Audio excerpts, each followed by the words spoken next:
아침 6시입니다. 비행기가 거의 자정에 있는 비행기거든요. 11시 50분인가? 아무튼 그래서 그 전까지 시간이 조금 남아돌아요. 남아돈다기보다는 지금 제정신이 아니에요.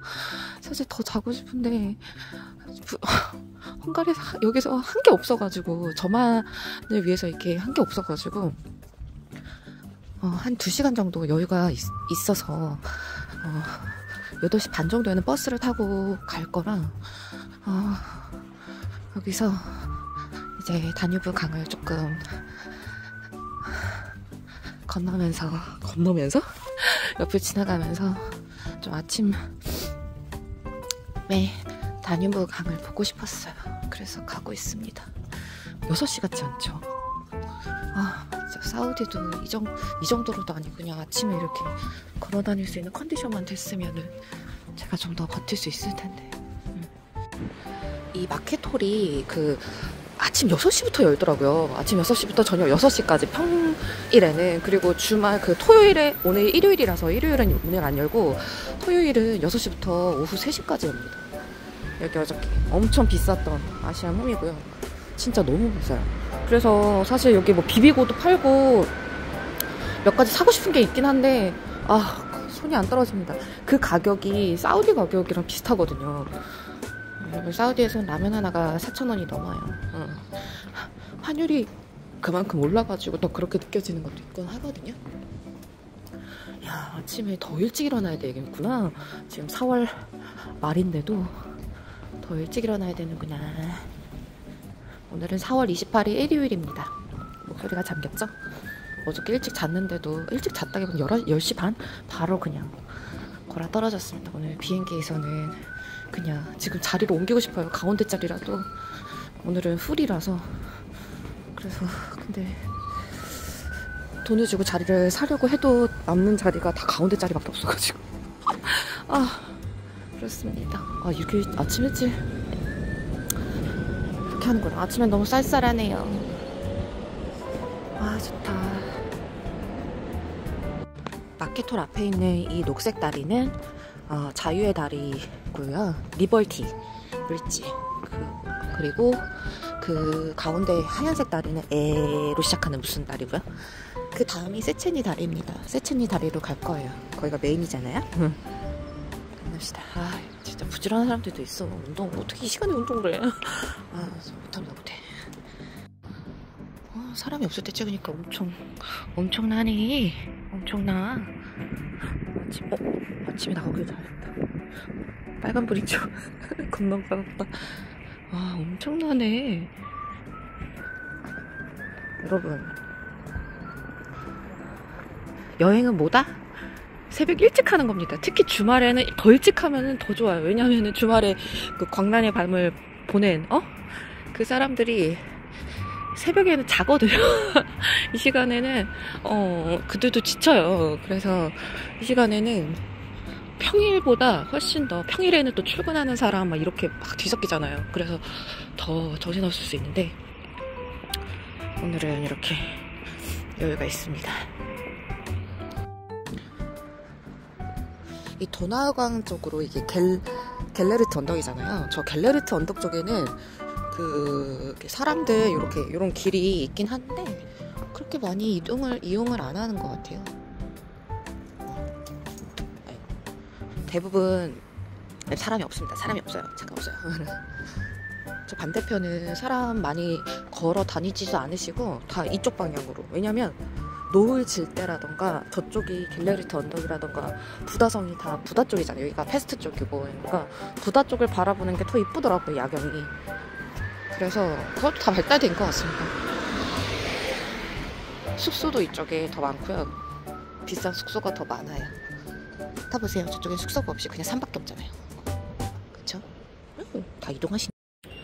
이렇게 유람선 타고 여행하는 도나우강으로 따라서 이렇게 여행하는 그런 것도 있잖아요. 근데 보니까 어저께 투어하셨던 분이 여기에 다 선착장이 있어가지고 각자의 그 배의 크기라던가 그런 시설 같은 거라든 컨디션이 딱 보여요, 밖에서. 근데 마이리얼 트립에서 한 2만 원대에 3만 원 좀 안 되는 그 돈으로 예약한 그 유람선이 제일 작고, 솔직히 볼품 없더라고요. 그냥 여기 와서도 이게 되게 남아 돌거든요. 마음에 드는 배 직접 보시고 타시는 게 나을 것 같아요. 거기서 굳이 예약을 미리 해봤자, 특별하게 굳이 이런 것까지 미리 예약할 필요가 있나, 그런 필요성을 느꼈습니다. 그래서 네, 왜냐면 한 5년 전인가 그때 한번 그 유람선 뒤집힌 적이 있었잖아요. 그때 사상자 많이 났었고, 그때 한국인이 탄 그 작은 배여가지고 참 안타깝죠. 그때는 진짜 정말 이게 유속이 그렇게 빠르지 않은데, 그날은 그때 한번 그 비가 그 전에 한번 많이 오고, 그러니까 물도 불어나고 유속도 빠른 그 시점에 한번 확 뒤집어지고 하니까 못 찾는 거죠. 다 찾았나 모르겠어요. 아무튼 그런 안타까운 거죠. 그러니까 크기를 보니까 제일 작은 배더라고요. 그래서 조금 돈이 들더라도 어떤 데는 음악도 틀어주고, 어떤 데는 뭐 이렇게 안에 뷔페처럼 할 수도 있고 하니까, 그거는 본인 경제적인 사정이나 이런 분위기를 좋아한다 그런 거에 따라서, 너무 작은 배니까 좀 저것도 위험해 보이는데 이래 보였거든요. 그래서 그거는 조금 참고해서 말씀드리고 싶었어요. 그리고 저의 이번 목표가 그거였어요. 다른 건 없고 그냥 3박 같지 않은 부다페스트인데, 이렇게 짧게 있으면서 현금을 과연 쓸까? 근데 해외에서, 그리고 좀 불안하잖아요. 현금으로 다 되는 나라였다, 제 경험상에서는. 심지어 유료 화장실까지도 카드가 됐다. 그러니까 말 다 했죠. 그래서 여기 포린트를 환전을 하지 않은 상태에서, 그리고 또 포린트와 그 주변에 다 유로화를 쓰는 국가잖아요. 그리고 유로화가 옆에 더 있고, 그 포린트가 있으면은 유로화로 결제하시는 게 더 비싸게 받거든요, 이쪽에서도. 근데 유로화를 선호도 하겠죠. 그래서 다 카드 결제를 했고 현금을 쓰지 않았다. 그랬답니다. 짠. 제가 손이 시리지만 영상을 남기겠다는 일념하에 찍고 있습니다. 아휴. 하얀색의 에제르베트 다리를 지나가는 중입니다. 저기 안에도 사람 건너갈 수 있게 밑에 이렇게 있구나. 이거 굉장히 최신식인가봐요. 이 에제르베트 건너와서 여기 벨레르트 언덕 위에 저기가 자유의 여신상이래요. 나름대로 헝가리에. 어저께 사람이 여기에 바글바글 했거든요. 다 앉아가지고 저쪽 바라보면서. 손이 너무 시리다.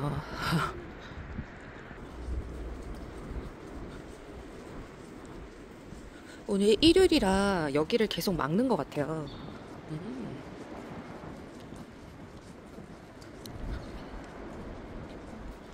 사람 없이 온전히 영상으로 담을 수 있어서 다행이네요.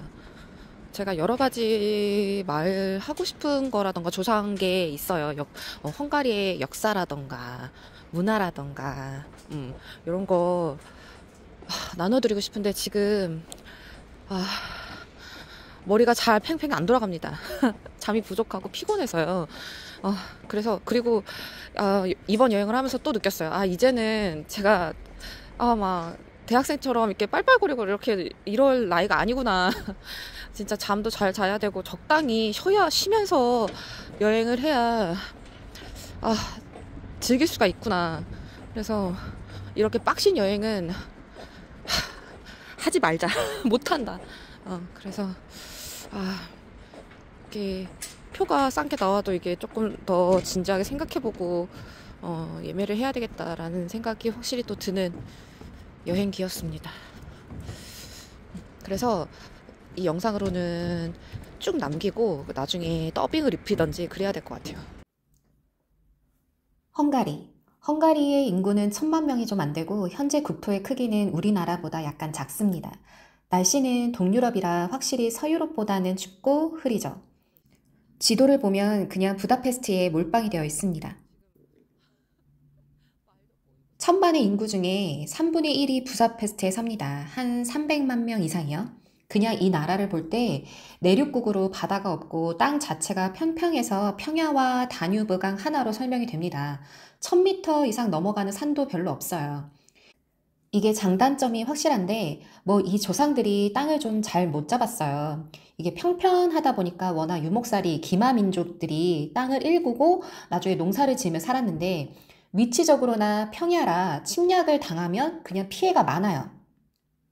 이 주변 나라 우크라이나, 독일도 지형도 평지라 내가 힘이 있으면 주변으로 뻗어나가기도 쉽지만 반면 힘이 없으면 쉽게 무너집니다.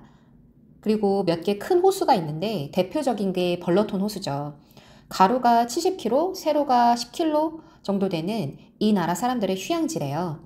자전거 타기도 좋고 그리고 이 호수도 온천물이라서 그건 굉장히 흥미롭습니다. 언젠가는 브롬톤 타러 가고 싶습니다. 워낙 온천이 류마티즘과 신경통에 좋다고 하잖아요. 그래서 약간 헝가리는 쌀쌀하고 흐린 유럽의 날씨에 가기 좋은 여행지 같아요. 그리고 전국토의 70%가 온천 가용 지역이다 보니까 파이프만 꽂으면 그냥 온천물이 나온다고 합니다. 너무 신기하죠? 가끔 유튜브에 보면은 그냥 필리핀이든 어디든 이렇게 거리를 그냥 쭉 이 거리를 그냥 그대로 그 실시간인 것처럼 찍고 그 다음에 더빙을 입히신 분도 속사포처럼 막 말씀하시는 분들 그런 영상들도 있잖아요. 그러는 이유를 알겠네. 막 걸어다니면서 말할 필요 없이 그냥 정리된 대본을 가지고 그냥 쭉쭉 말을 하는 게 어떻게 보면 효율적으로 듣는 사람 입장에서도 그냥 그게 편할 수도 있겠네요. 제가 정돈되지 않는 말들로 그동안 막 했던 말들이 조금 후회가 됩니다. 그 나라의 문화나 배경을 알려면 무엇보다도 역사를 먼저 알아야 합니다. 저도 기억하고 쉽게 제가 배우고 정리한 걸 이야기해 보겠습니다. 헝가리는 고대부터 다양한 문명과 제국의 영향을 받았습니다. 고대부터 중세까지는 고대 로마 제국, 혼란 제국, 오스만 제국 등 다양한 제국들의 침략과 문화적 영향을 받았죠. 지도를 보면 아시겠지만 내륙국으로 주변에 7개의 나라들에 둘러싸여 있고 바다도 없어서 여러모로 많은 고난이 있었고 앞으로도 쉽지 않을 헝가리입니다. 우리나라도 고립국이라고는 하지만 그래도 저희는 바다가 있잖아요. 바다가 있는 것과 없는 것은 그 나라의 성장과 미래, 수출에 큰 영향을 미치죠. 마자르족은 헝가리 국민들의 조상으로 9세기 중후반에 현재 헝가리 땅에 정착을 했습니다. 원래 우랄 산맥 쪽에 살았었지만 5세기경에 주변의 다른 종족들을 피해서 왼쪽으로 계속 이동해서 초원지대로 이동을 했었습니다. 그런데 왼쪽으로 가서 잘 살아보고 싶어도 또 이곳에서 이방인 취급을 받았고 뭘 할 줄 아는 게 없으니까 약탈을 해서 살았기 때문에 주변국의 환영을 받지 못하다가 이렇게 살면 안 되겠다 하여 동화되기 위해서 이슈트반 1세 때 이르러 종교를 받아들이고 이때 헝가리는 왕국으로 격상하게 됩니다. 기독교 국가로 거듭난 헝가리 왕국은 세력을 넓혀갔습니다. 그 이후에 마차시 1세는 헝가리의 세종대왕이라 볼 수 있어요. 1485년 헝가리 국왕에 오른 후 왕국을 다방면으로 크게 발전을 시킵니다. 그리고 그 이후에는 오스만 제국의 침공이 있었죠. 16세기부터 17세기에 걸쳐 오스만 제국은 헝가리의 침공에 많은 피해를 주었습니다. 이 기간은 헝가리에 큰 변화를 불러왔고 오스만 제국의 영향은 헝가리 역사상의 중요한 장소를 차지하게 되었습니다. 18세기 후반 헝가리는 오스트리아 제국으로 편입되었고요. 헝가리 군주는 오스트리아 황제가 견임하게 되었어요. 이때 떠올리셔야죠. 바로 합스부르크 왕가의 지배 아래에 들어가게 됩니다. 약간 연방제국처럼. 하지만 헝가리는 끊임없이 독립운동을 추진했고 매번 실패했지만 그래도 헝가리인들의 이 같은 거센 저항은 어느 정도의 자치권을 이끌어냈습니다. 몇 세기를 오스트리아 지배하에 있어서 언어도 독일어로 통합될 뻔했는데 말을 듣지 않았죠. 그 이후 유럽에는 프랑스 혁명과 나폴레옹 전쟁을 거치면서 19세기 초 전 유럽에 퍼진 자유주의와 민족주의는 헝가리 민족운동에 영향을 미쳤습니다. 하지만 제1차 세계대전이 발발하죠. 엄밀히 말하면 이게 오스트리아와 독일의 합작품이잖아요. 1914년 보스니아에서 오스트리아 황태자 부부가 사라예보에서 사망하게 되고 이에 오스트리아가 독일에 지원 요청을 해서 헝가리는 밀려 들어가서 싸운 거잖아요. 복잡하게 그동안 얽혀왔던 주변 관계와 이념들이 뒤섞이고 전쟁까지 나게 되죠. 이때 세르비아 뒤에는 러시아, 프랑스, 영국이 있었고요. 정작 오스트리아는 힘도 못 발휘하고 그냥 독일하고 러시아, 프랑스, 영국 얘네들이 싸운 거예요. 게다가 항복도 오스트리아가 독일보다 먼저 하거든요. 그때 오스트리아의 통치하에 있던 많은 나라들도 떨어져 나가고 나라도 작아졌죠. 이때 헝가리도 떨어져 나가면서 혼자가 됐는데 그동안은 그래도 큰 빽이 하나 뒤에 있었는데 없어지고 나라가 얼마나 전쟁 후에 어지러웠겠어요. 또 이때 패배하고 트리아농 조약으로 많은 영토를 잃게 됩니다. 트리아농 조약은 1차 세계대전 이후 헝가리와 연합국 사이에 맺은 조약으로서 1920년에 체결된 이 조약에 따라 헝가리는 체코슬로바키아, 루마니아, 유고슬라비아, 오스트리아 등에게 영토를 주고 맙니다. 트리아뇽 조약에 따라 헝가리는 영토의 72%, 인구의 64%를 상실합니다. 원래는 바다를 가지고 있던 나라였는데 바다가 없는 내륙국이 이때 되죠. 트리아뇽 조약으로 인해 헝가리가 입은 피해는 극심했고 헝가리인들의 자존심에 큰 상처를 입습니다. 트리아뇽 조약은 그 이후에 헝가리가 제2차 세계대전에서 추축국에 다담하게 된 큰 원인으로 보입니다. 저는 지금도 이 응어리가 대단할 것 같아요. 그러다가 2차 세계대전이 발발하죠. 사실 이게 역사적으로 큰 전쟁 사건인데 유럽 입장에서 보면 나치 독일과 소련의 전쟁이거든요. 근데 위치적으로나 낑겨있던 헝가리 땅에서 무지하게 싸워요. 물론 2차 세계대전에서 헝가리가 독일에 딱 붙어서 빼앗겼던 나라들 땅을 다시 잠시 빼앗아 왔고 히틀러의 명령으로 소련 침공과 유대인 학살에 관여를 합니다. 헝가리도 참 독일에 휘둘리고 안타까운 과정을 거치죠. 마치 우리나라의 베트남전 같은? 2차 세계대전에서 추축국으로 참전한 헝가리는 전쟁 후반에 1차 세계대전에서 그랬듯 전황이 불리해지고 소련이 진격해오자 소련과 접촉해 추축국에서 이탈하려는 움직임을 보입니다. 이에 독일은 헝가리를 놔주지 않죠. 독일의 영향력에 들어간 헝가리는 대신 소련군의 진격을 막아야 한다는 상황에 놓입니다.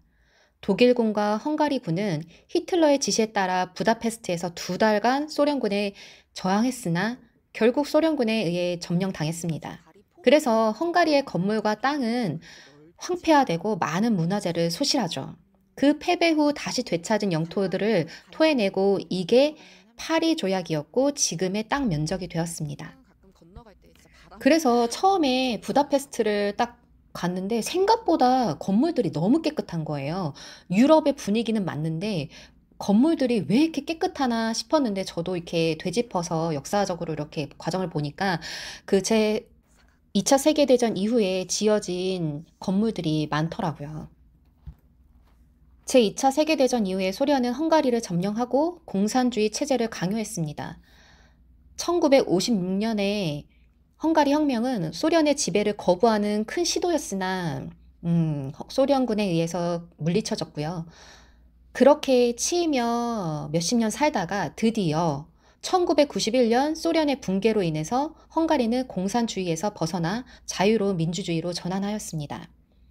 현재의 헝가리는 동유럽의 중요한 국가 중 하나로 발전하고 있고요. 헝가리의 그 풍부한 역사와 다양한 문화로 인해 유럽의 중심부에 중요한 위치를 차지하고 있으며 그 과거와 현재의 변화와 발전은 헝가리인들의 독특한 정체성을 형성하는 데 영향을 미쳤다고 봐요. 그동안 시민 봉기와 시민 단체들의 노력으로 체제 전환이 급진적으로 일어나죠. 이것도 우리나라와 비슷해요. 그래서 헝가리를 볼 때 지리적 역사적인 영향으로 다른 동유럽 국가들의 공산주의 사상보다는 체제가 좀 더 유연하고 빠르게 바뀌었다고 봅니다. 지금도 대통령은 있지만 의원 내각제이고 대통령의 실권이 없어요. 독일처럼 의원들이 대통령을 뽑고요. 오히려 총리의 힘이 셉니다. 1990년대 초민주화와 시장 경제 도입 초기에 헝가리는 경제적 어려움을 겪기도 했지만 슬기롭게 극복했고 OECD, 나토, 유럽연합에 가입하여 현재 이르고 있습니다. 이렇게 헝가리의 다이나믹한 역사는 현재의 모습을 이해하는 데 중요한 역할을 합니다. 그래서 헝가리 사람들의 음식이나 문화가 본인들은 뭐 아시아 훈족의 후예라고 하면서 반아시아인이다라고 하지만 인류학자들이 그건 아니래요. 유전자 검사 시 유사성은 안 보였다고 밝혀냈습니다. 그냥 상김새를 봐도 달라요. 제가 볼 때 헝가리는 뭐 기마 민족이었던 과거나 역사를 봤을 때 약간 성격이 몽골이랑 비슷해요. 내륙국의 평지 땅에 억척스럽게 살아가는 게 약간 비슷해 보입니다. 역사는 여기까지 하고요. 나머지는 이 헝가리 특징에 대해서 조금 더 설명해 드릴게요. 유럽에서도 특히 마늘과 매운 음식을 좋아하는 민족이고요. 그래서 한국인 입맛에 음식이 잘 맞는 편이라고 합니다. 헝가리가 그리고 유럽에서 보기 드문 단일 민족 국가예요. 지금은 소련 붕괴 이후에 많은 나라 기업들이 들어오고 개방했지만 개방한 지 한 30년밖에 되지 않았고 아직도 좀 딱딱하고 보수적인 국가죠. 많은 분들이 여기 와서 식당 가거나 뭐 서비스 받을 때 좀 친절하지 않다고 많이 느낍니다. 저도 그렇게 느꼈고요. 그리고 단일 국가 장단점이 확실합니다. 남의 나라가 보면 골치가 아파요. 왜냐하면 지들은 잘 뭉치는데 말을 잘 안 듣거든요. 이게 우리나라랑 또 비슷하다는 거예요. 뭐 단원성, 보편성, 관대함보다는 어느 나라가 뭐 시키면 네가 뭔데 이런 반감부터 먼저 드러내죠. 요즘 문제가 되는 게 이 나라가 EU 회원국인데 같이 난민도 좀 나눠받고 해야 하는데 난민도 안 받아. 우크라이나 또 안 도와줘. 뭐 이러니 꼴 보기가 싫겠죠. EU는 가입되어 있는데 거기서 오는 간섭은 거부하고 혜택은 받고 이게 우크라이나 문제도 내부적으로 아직 소련의 입김이 남아있는 건지 뭔지 정치적으로는 아직도 러시아랑 친하거든요. 뭐 등지고 살 이유는 없으니까. 이 헝가리 입장에서도 너무 주변에 다른 나라들이 많은데 러시아도 가까웠고 근데 땅에 자원이 없어요. 그러니까 싼 자원을 가까운 러시아에서 가져와야 하잖아요. 뒤로 아직도 많이 먹고 있다는 정보가 있습니다. 또 우크라이나를 별로 좋아하지 않는 게 지금 우크라이나 땅 3분의 1을 그때 빼앗겼거든요. 지금도 자기네들 원래 땅이었다 생각하고 그래서 우크라이나 나토 가입을 반대하죠. 아, 말 나온 김에 나토도 좀 얘기해 볼까요? 많은 나라들이 나토 가입을 하고 싶어 하잖아요. 유럽연합, EU, 나토 조금씩 다르죠. 나토는 가입된 국가에 침략을 당하면 영국, 캐나다, 미국이 와서 도와줍니다. 북대서양 조약기구로 북미와 유럽 등 서방 국가들이 군사동맹으로 1949년 냉전시대에 탄생을 했어요. 서양에서는 나토 또는 네이토라고도 부릅니다. 소련의 세력을 억제하고 싸우려고 처음에 만든 거였거든요. 최근 스웨덴이 중립국에서 나토 가입을 했는데 그걸 마지막까지 막은 게 헝가리와 튀르키예였거든요. 반대가 뭐 특별히 있어서라기보다는 그냥 네가 마음에 안 들고 나는 반대하는 말을 할 줄 아는 나라야. 나한테 잘 보여. 이런 어필을 한 거라고 봅니다. 이 두 나라가 대표적으로 나토는 가입되어 있는데 러시아와 친하거든요. 이 우크라이나 전쟁의 발발의 원인이 나토 가입을 우크라이나가 실행해서였다라고도 말하기도 하잖아요. 근데 우크라이나는 가입을 승인 받기가 쉽지 않죠. 이 나라는 워낙 전쟁을 벗어나기 쉽지 않은 나라이고 헝가리처럼 평지로 취약하고 나라가 스웨덴처럼 부강한 것도 아니니까 매번 도와줘야 하니 리스크가 너무 크잖아요. 역사를 보면서 제가 헝가리 사람이 아닌데 너무 억울하고 화가 나는 부분이 뭐냐면 이렇게 낑겨가지고 이 나라 싸우는데 방패막이 되고 저 나라 싸우는데 총알바지 되고 그러는 거예요. 자기가 일으킨 싸움들이 아닌데 쥐어 터지는 건 본인들이야. 우리나라 팔자하고 비슷하다 보였거든요.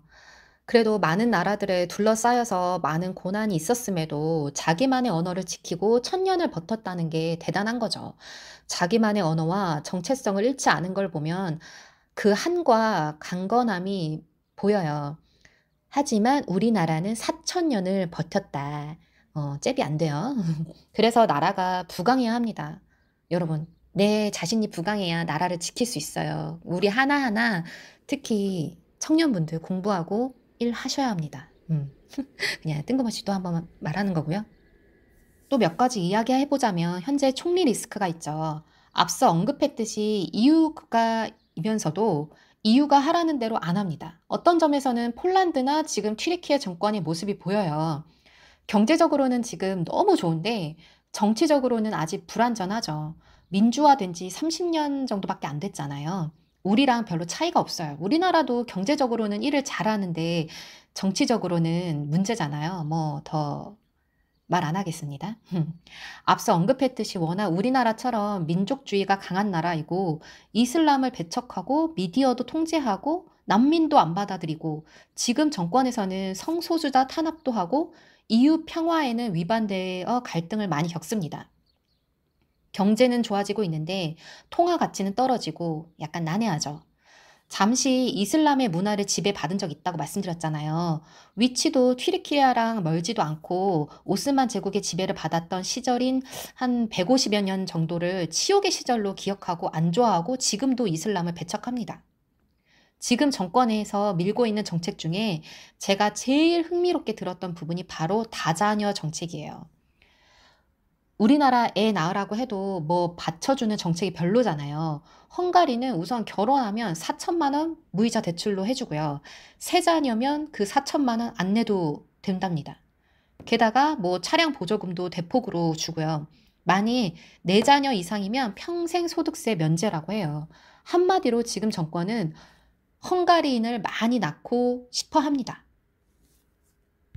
그리고 헝가리는 노벨상 수상자를 많이 배출한 나라 중 하나입니다. 거의 30여 명에 달하지만 뭐 국적을 바꾼 게 반이어서 대표적인 게 고추에서 천연 비타민 C를 추출해 노벨 의학상을 수상한 건 유명하죠. 근데 이것도 또 딴지를 걸자면 노벨상 수상이 다 소련 지배 이전이더라고요. 거의 대부분.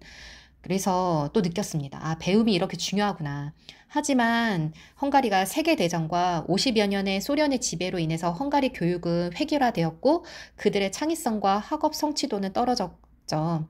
그래도 국민도 별로 없고 천년밖에 안 된 나라에서 노벨상 수상자가 1이 나왔다는 게 우리나라는 5천만 명의 4천년의 역사인데도 우리나라 공교육이 얼마나 문제가 있는지 다시 한번 느꼈습니다. 그리고 유럽의 부가가치세 세율이 높아요. 보통 20%인데 헝가리가 거의 30%에 가깝습니다. 28%인가? 아무튼 우리나라는 아직도 10%죠. 그래서 장바구니 물가도 헝가리가 생각보다 진짜 비싸요. 특히 공산품이 너무 비쌉니다. 생산적인 공정이 들어갔다 하면 그냥 비싸요. 그리고 저도 그냥 느꼈지만 마트를 갔는데 뭐 생각보다 특별하게 살 게 없어요. 오스트리아, 독일은 마트 가는 게 너무 재밌었거든요. 근데 마트도 작고 뭐 신선하거나 그런 것도 아닌데 마트 물가가 비쌌다. 이렇게 느꼈고요. 근데 기업들에게는 세금 혜택을 많이 준다고 합니다. 법인세가 유럽에서 제일 낮대요. 우리나라 기업들도 많이 있어요. 헝가리가 제조업의 나라잖아요. 우리나라처럼 자원이 없습니다. 그래서 땅에 곡물은 잘 자라는데 그냥 뭐가 없어요. 그러니 먹고 살려면 제조업을 해야 하죠. 우리나라처럼 가공, 제조, 수출을 해야 먹고 살아요. 그래서 요즘 헝가리 일로 오시는 분들이 많더라고요. 뭐 이 나라에 저희 LG, 기아, 뭐 삼성 SDI 뭐 이런 특히 코로나 이후에 세계의 민낯이 너무 드러났잖아요. 그동안 뭐 프랑스, 독일 잘 살고 있는 줄만 알았는데 많은 기업들 다 싼 인건비 찾아서 동유럽으로 이 공장들을 보내놔서 크게 고스란히 지금 돌아왔다고 보거든요. 동유럽, 폴란드, 뭐 체코, 헝가리 요즘 잘 나가요. 반면 공장을 뺀 나라들은 자국에 일자리가 없죠.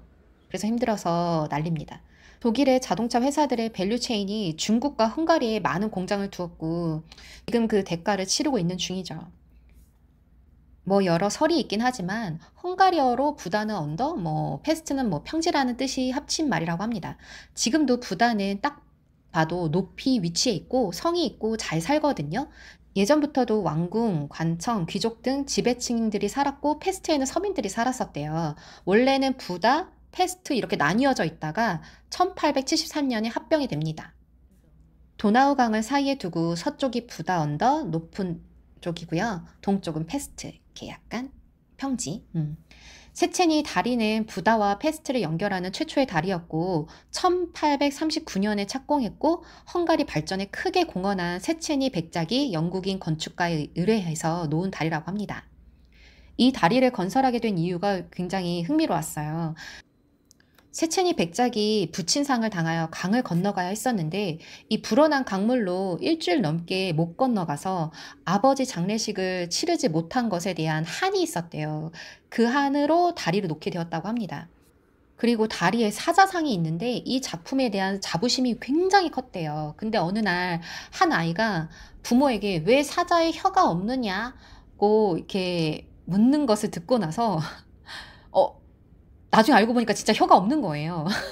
그거에 대해서 너무 충격을 받아서 그 강에 투신을 했다고 합니다. 뭐 또 2차 세계대전이 막판인 1945년에 독일군이 퇴각을 하면서 소련군의 진격을 막기 위해서는 이 다뉴브 강에 있는 모든 다리를 폭발을 해야 했대요. 그때 다 무너졌었고요. 4년 후 1949년 다시 지어졌다고 합니다. 또 아름답게 이 도시를 관통하는 도나우 강은 전체가 2,800km가 넘고 헝가리에서만 400km가 지나간대요. 독일에서 발원을 해서 동유럽을 거치고 흑해로 흘러갑니다. 다뉴브는 영어 명칭이고요. 독일어로는 도나우 이렇게 발음을 하고요. 유럽에서도 두 번째로 긴 도나우 강은 유럽의 9개 나라를 통과한다고 해요.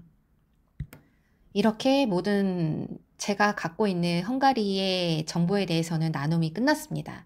제가 설명해도 참 쉽고 전 정말을 많이 알려드린 것 같지 않나요?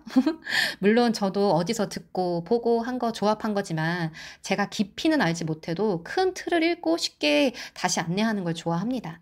제 배움을 뽐내려는 건 절대 아니고요. 제가 기억력이 좋지도 않고 이렇게 기억하고 저 또한 남기려고 하는 일이에요. 누군가의 여행에 또 배움에 도움이 되었길 바랍니다. 그냥 이 길을 따라 쭉 왔는데 숙소가 보여요. 이렇게 해서 숙소로 올 수도 있구나.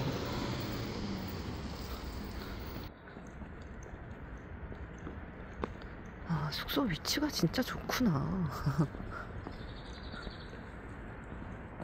따다.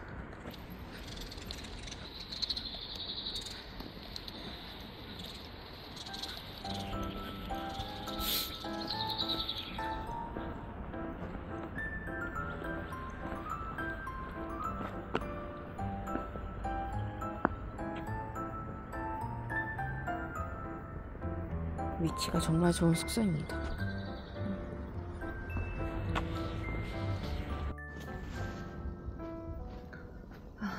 이제 짐 챙겨서 나가야 되는데 너무 아쉬워가지고 계속 이 주변을 돌아보고 있습니다. 숙소 위치가 정말 좋네요. 저희 숙소고요. 마켓홀이고요. 이 주변이 공원도 많고 깔끔하네요.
길이 너무 복잡하네.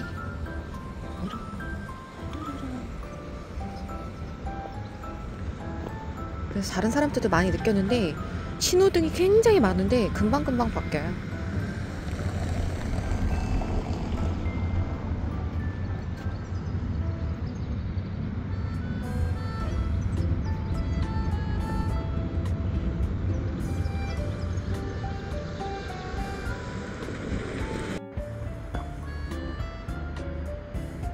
따단.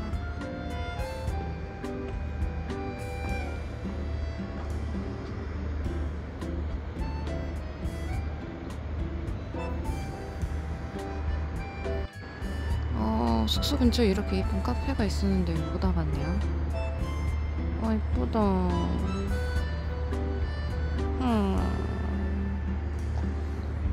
이쁘다.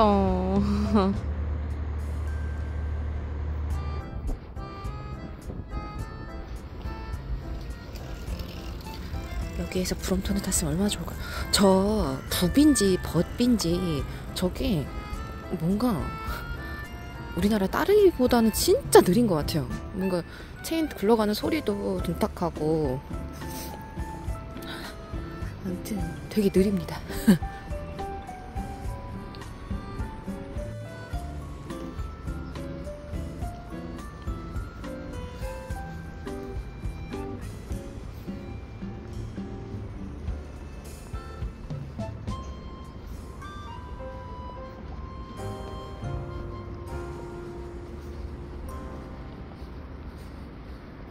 의자가 뭐지? 플라스틱인가? 딱딱한 플라스틱이네요. 침대야?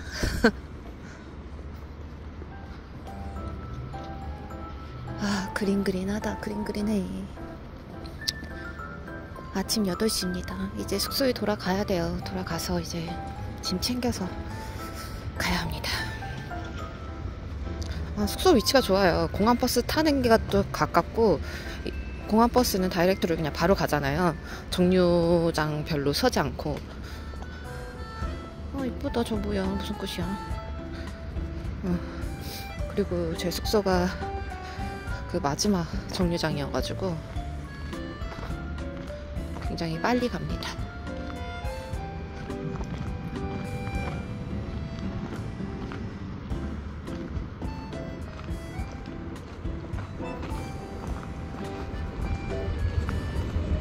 국화꽃인가봐요.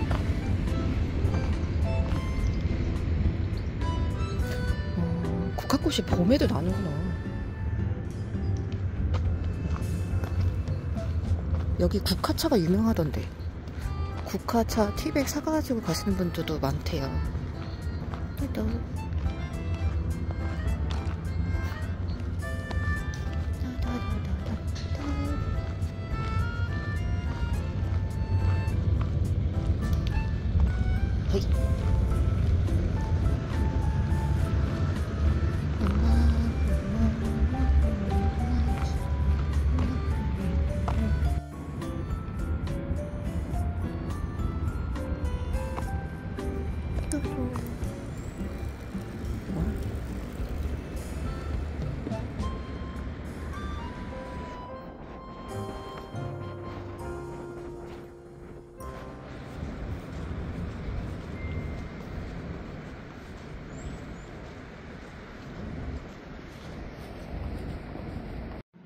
여덟 시 좀 넘었어요. 이제 공항으로 가야죠.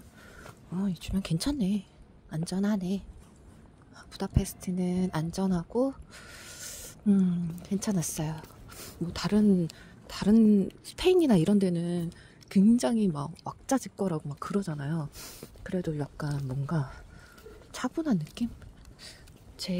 저는 좋아요.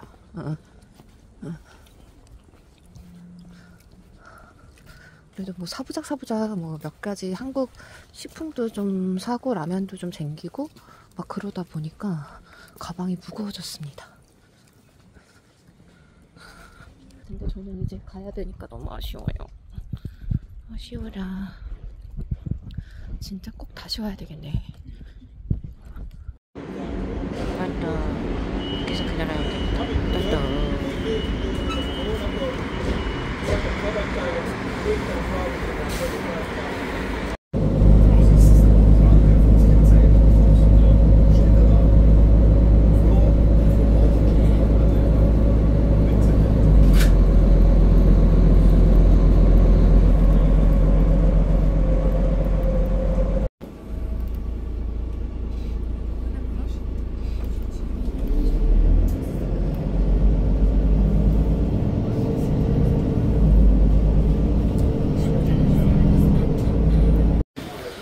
진짜 작아요. 진짜 작아요. 너무 작아. 그래도 저런 카트 같은 거 무료인가? 공항이 이 터미널만 있는 거 같고 A랑 B가 있어요. 이야, 위즈야다. 근데 여기에 그 슈퍼마켓이 있더라고요. 스파 슈퍼마켓이 있어가지고 거기서 뭐 사도 될 것 같은데. 입국장이 아니라 그 아래로 내려오면 슈퍼마켓이 크게 있어요. 못 산 것도 사가지고 가면 되겠다. 제가 여기 가격을 알잖아요. 스파에서 이거를 샀거든요. 캡슐을. 가격이 똑같아요. 공항 안에 있는 스파라고 해서 가격이 비싼 게 아니어가지고 그냥 막판에 여기서 사시면 되겠네요. 아, 정말 이고지고 가방 이고지고 왔네. 아주 다행입니다. 가격도 똑같고 물건도 좋아서 물건 종류도 많고 해가지고 좋은 것 같아요.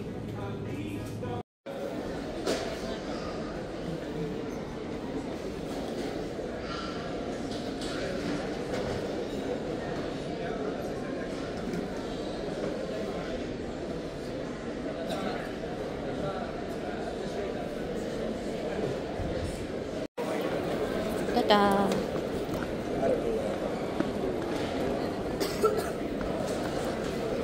공항이 그냥 굉장히 작네. 제가 셀프 드랍 서비스를 한 번도 이용을 해본 적이 없어요. 저는 실수를 하고 싶지 않은 거예요. 도와준 사람들이 있긴 하지만 아무도 못 믿어. 아무도 못 믿어. 기계도 못 믿어. 아니, 그냥 매뉴얼로 하는 걸 좋아하는 거죠, 제가. 아무튼 그래서 그냥 이게 위즈에어여고 보통 저가항공은 2시간 전에 오픈하잖아요. 3시간 전에 오픈하는 경우도 있는데 이번엔 2시간 전에 오픈하더라고요. 그래서 굳이 기다렸다가 가방을 보냈습니다.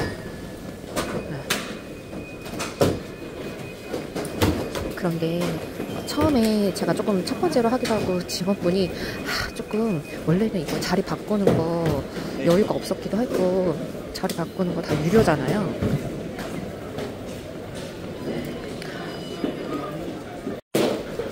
그래서 혹시나 그냥 여쭤봤어요. 바꿔주면 좋죠. 그냥 막 자극을 하는 거죠. 혹시 빈자리 좀 괜찮은 거 옮기려면 돈이 들지? 막 그러니까 돈 내야 돼. 그런데 막 이렇게 분위기 전환하듯이 뭐 농담도 하고 그래 막 그런 식으로 하다가 보니까 그분이 너 뭐 창가 자리 좋아하냐 통로 자리 좋아하냐 나 창가 자리 그러니까 그러면 내가 무료로 해줄 테니까 시크릿이라고 그러면서 자리를 바꿔주셨습니다. 와 진짜 딱 가운데 자리였거든요. 그리고 거의 지금 풀이어가지고 빈자리가 없는데 제가 무슨 창가 자리 없는 걸로 봤는데 아무튼 창가 자리로 바꾸셨었어요. 안에 들어오니까 공항이 크네. 빨리빨리 제가 아침을 못 먹었잖아요. 그래가지고 커피 한 잔도 안 먹었기 때문에 빨리 라운지 갈 겁니다. 저 스카이 코트 라운지 가면 될 것 같아요. 그래서 이게 공짜로 자리를 바꿔줄 수도 있구나. 다 유료는 아니구나. 잘 말하면 공짜로 자리를 바꿨습니다. 위즈에어는 나는 너무 좋은데? 나한테 너무 인상이 좋은데 위즈에어? 공항에는 잠깐 공항이 되게 밝고 깔끔하다. 라운지가 다 잠겼어요. 문이 왜 잠겨있지? 어디로 가라는 거지? 아마 패스포트 컨트롤 지나서 또 다른 라운지가 있으니까 거기서 확인해라 뭐라고 하거든요. 나 진짜 아무것도 안 먹었어. 배고프다고. 여기서 다른 라운지가 있으니까 라운지가 쉔겐 라운지, 비쉔겐 라운지 이렇게 나뉘어져 있더라고요. 아무튼 저기는 아닌 것 같아서 다시 들어왔어요.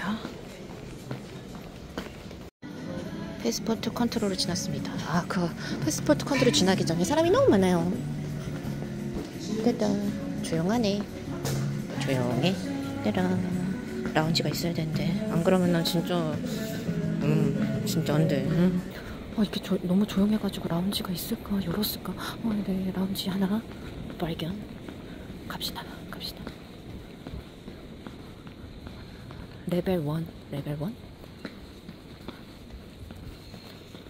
여기가 경치가 좋더라고요. 라운지 올라가야 될 것 같아. 사람 왜 이렇게 없어? 사람이 없어. 와, 여기는 잘만 하네요. 따라. 너무 조용하죠? 너무 조용해.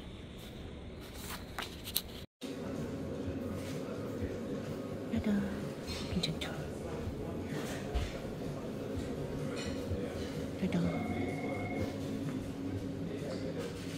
괜찮은 것 같아요. 맛있겠죠? 와, 다 있네.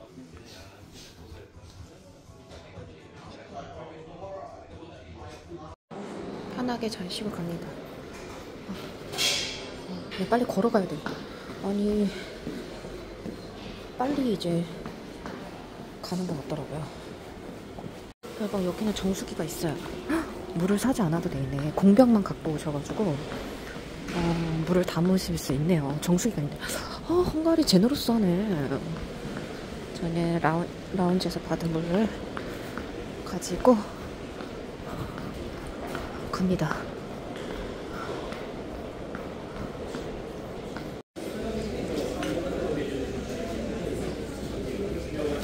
헝가리 에어라인이잖아요. 잡는다고요. 여기는 자기네들 나와버리잖아요. 딜레이 없이 정각이 떠납니다. 역시 헝가리 종주국이라 그런가 봐요. 아주 가방은 기똥차게 잡아내요.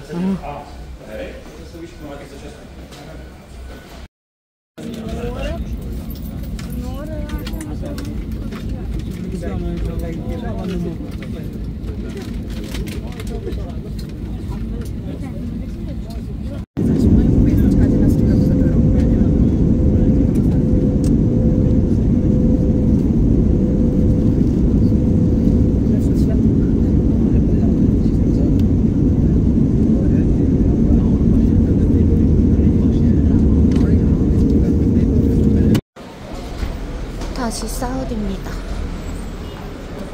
또 왔어. 이 더운 나라에 또 왔어. 그래도 너무 늦은 시간도 아니고 집에 가서 저녁 라면 먹어야죠.